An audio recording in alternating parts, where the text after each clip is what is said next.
Stevens is now a watch and act, while the Racecourse Road fire at Cessnock is at advice status. New South Wales Rural Fire Service Commissioner Shane Fitzsimmons says fire crews are bracing for another hot and windy day near Port Stephens.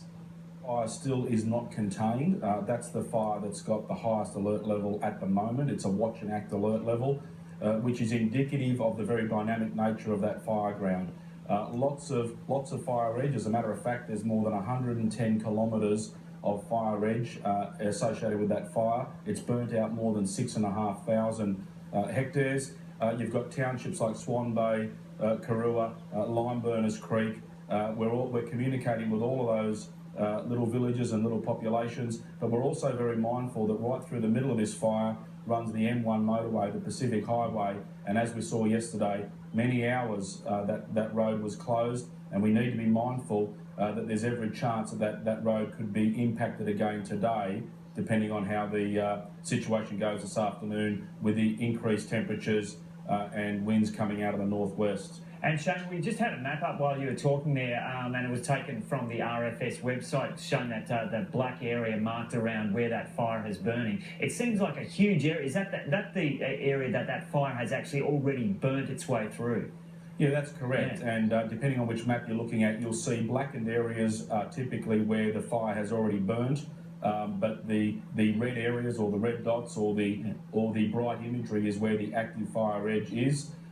For example, the motorway, I think there's at least 10 kilometres of motorway where fire's been burning on both sides of the road. That's why it's been too dangerous to have it open for periods of time. But it is a big fire, over 6,500 hectares, and as I say, more than 110 kilometres of fire edge. Yeah, and so with the winds that are expected today, what's the timing on those? And if they come through as expected, is it likely that fire is going to head in a southeasterly direction?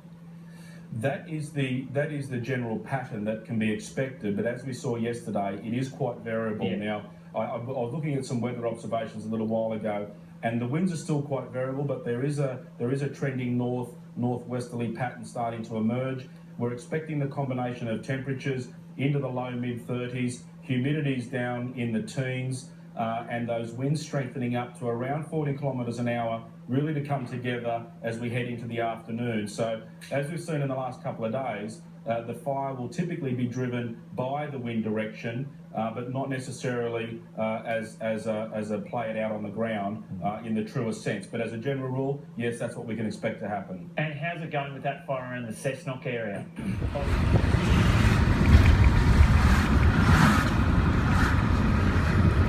But Mark is... Sorry, what? Is that all you usually have to fill out for a T card? Yeah, well, you don't. They just need names, really, and roles. Yeah, okay. Yeah, there's stuff. Left behind at every turn.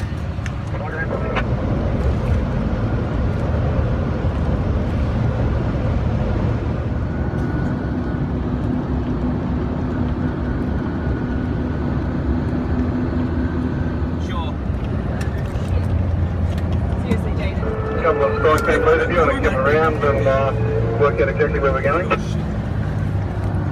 in the truck, guys. Yeah, stand by crews, we're coming up on the right hand side.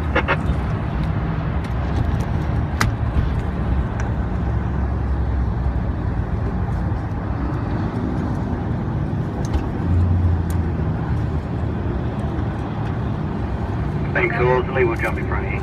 Everyone got a P2.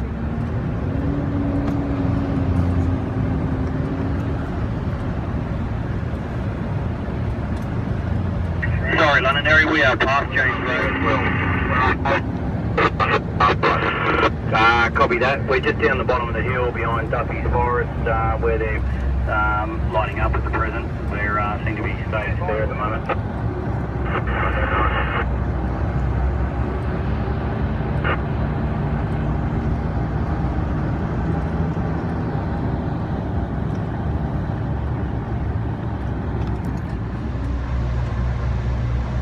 Oh, there's the chopper.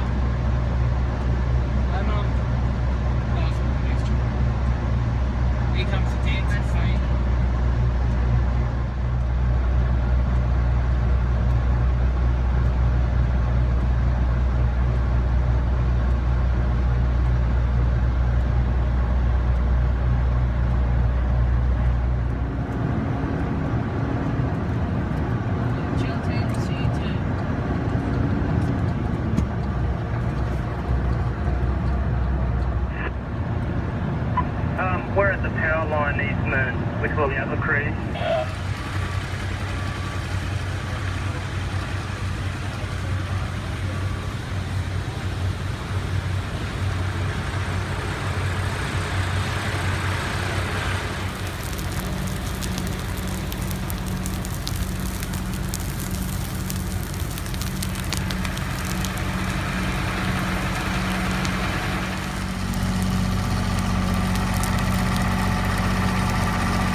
fire threat in Port Stephens and Cessnock has eased this evening. Both blazes are no longer threatening homes.